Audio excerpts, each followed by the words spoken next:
Hey, welcome guys to Strength for Today's Man. I'm just sitting here just zoning out. Thank you guys. This is volume 53 and we are moving in and moving out of whatever God wants us to do. That's why sometimes I'll just sit and just be zoning out because so many things are running through my mind. But I want to stick to what we have today. You know, there are certain devotions that, man, you can really go in and just give it. And today is one of those, but I am so mindful of your time. I want to be respectful of your time. That's why I do these in short spurts, 5, 7, 10 minutes, 12, 15 minutes max. I don't even go over 15 minutes because I want to respect your time. And it's not that I have so much to say. It's not that I'm so great an orator that I want to keep you here for an hour having daily Bible studies. That's not my mission. My mission is to come on and encourage you, to strengthen you in certain areas where you feel weak, in certain areas where you feel down, and to lift you up. It's that spark plug of a devotional. And today I want to read from Mark 10:45. And again, I want to say thank you guys for subscribing to the channel and sharing the channel. Thank you guys for liking the podcast. I appreciate so very much.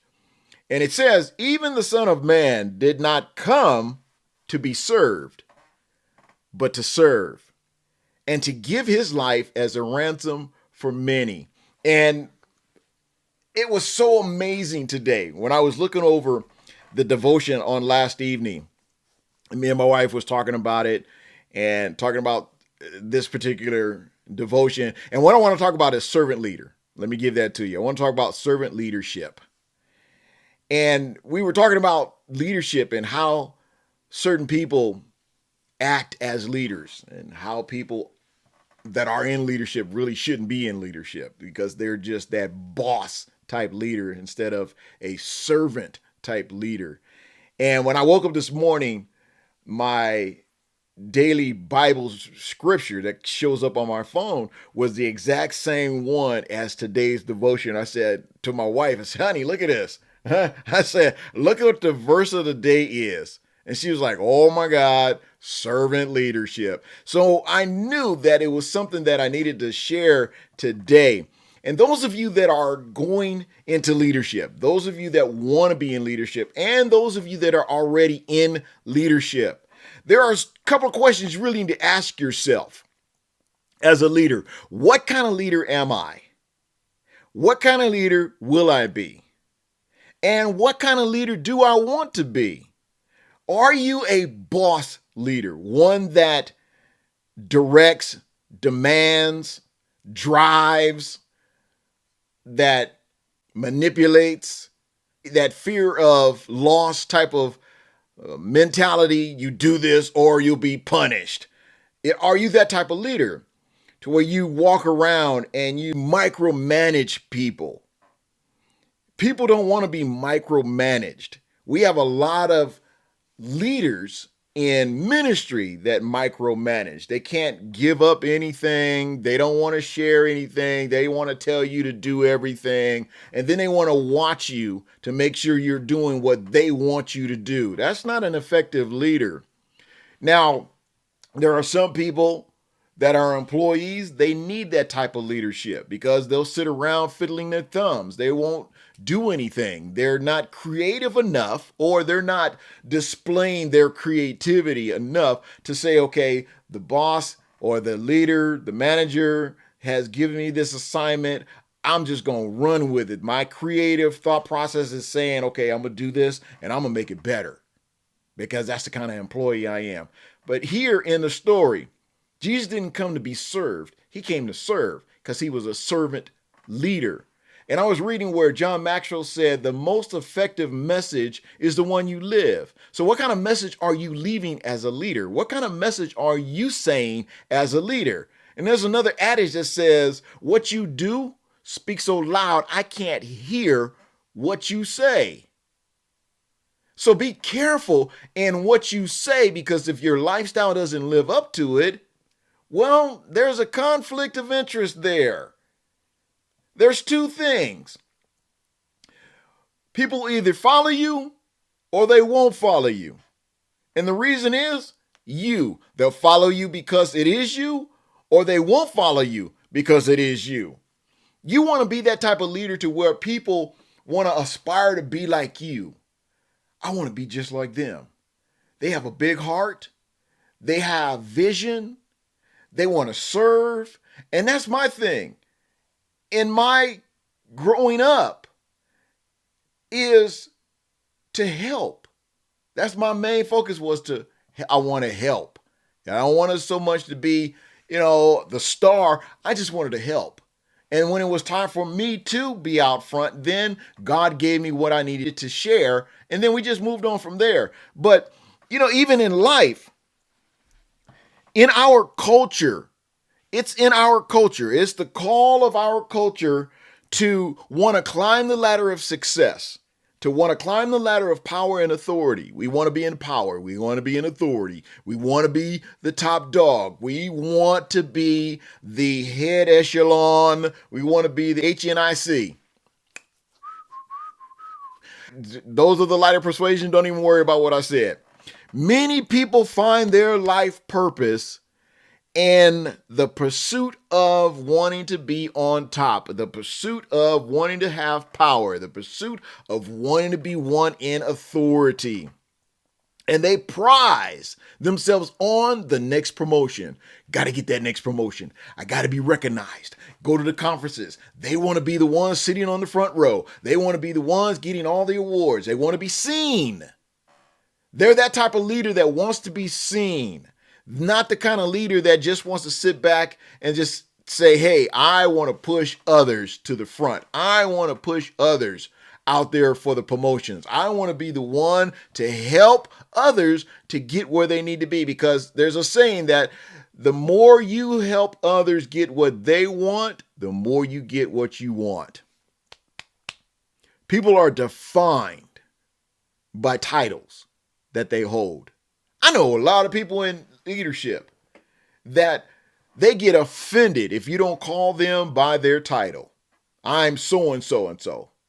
You call me by this title. I earned this title. Well, you might have earned it, but don't be so entitled to that title that it is who you are and it defines you. Don't be defined by a title, because just like you get a title, it can be taken away. And people say, no, I'm called by God. God has given me this title. Okay, well, if God has given you that title, I think you need to learn how to be the servant leader that Jesus was. Does Jesus lead like you lead? Has he led like you're trying to lead? Those are the things that you need to be mindful of. We use others. And when I say we, it's a generalization. We use others to get what we want. And then we invest in friendships and relationships only if it benefits us to do so. You know those kind of people? Those kind of people that will win your friendship only because they want something, only because it's going to benefit them. Other than that, they don't want a friendship with you. They don't want a relationship with you. It's only what's going to benefit them most. And you have to be careful of those kind of people. And the amazing thing is, in Mark 10:45, in all of Mark, Jesus had a different pathway to power and influence. He wasn't using people.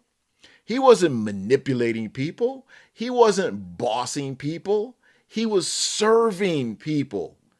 His leadership was based on serving. And when you look at his path, and the path that he paved was with service and sacrifice. Jesus not only served, but was a servant. Servant leadership. His actions came out of his character and out of who he was. There's a lot of things that's going to show up out of your character by the way you act, by the way you carry yourself. And servant leadership is not a new concept. That's an old concept. Servant leadership is a non-traditional leadership philosophy, and it was embedded in a set of behaviors and practices that placed the primary emphasis on the well-being of those being served.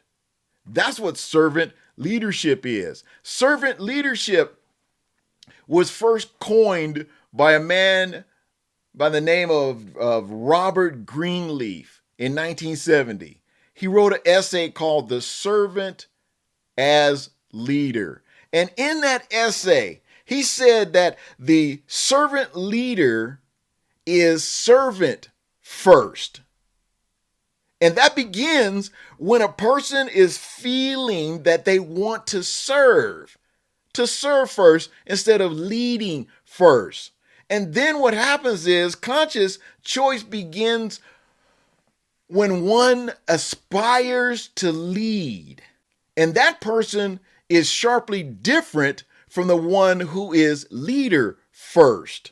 When you have this attitude of wanting to serve first instead of leading first. My dad used to tell me, in order to be a good leader, you have to be a good follower.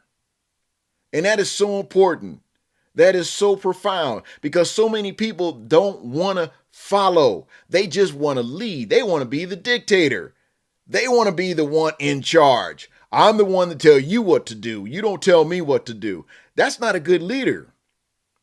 We lead by example, and Jesus led by example. Let me finish up here, because when you look at the word ransom, the Hebrew word for ransom is lutron, basically meaning the atonement. And then when you look at the transitive verb of the word ransom, it basically means to deliver, especially from sin or a punishment or penalty. And that's what Jesus did for us. He paid the price that we should have paid for our sin. Positions of power and authority are honorable. They're honorable positions to hold. And it says the attitude of entitlement that comes with those positions is something that we need to let go of. We need to let go of the entitlement of that title, of that position, because it's defining who we really are. Look at the people that are in leadership. Watch them, study them, find out what kind of leaders they are. Are they the boss leader or are they a servant leader?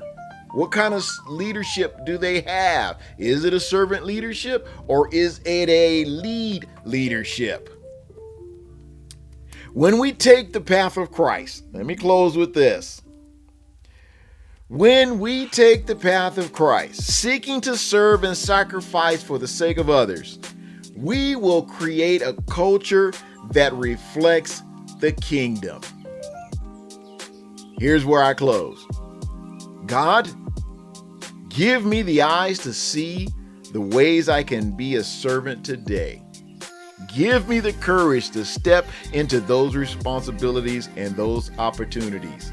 Help me develop the habit of helping others, so service and sacrifice become a natural rhythm of my life. What's your natural rhythm in your life? Is it to be the boss leader or is it to be the servant leader? Be a servant leader today, guys.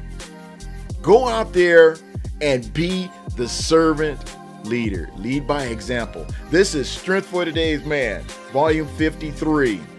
I'm Malachi Mitchell, trying to help you understand how important it is to be a servant leader in a servant leadership. You guys go out there, make it a great day. I definitely want to meet you right back here on the next podcast. You guys be blessed.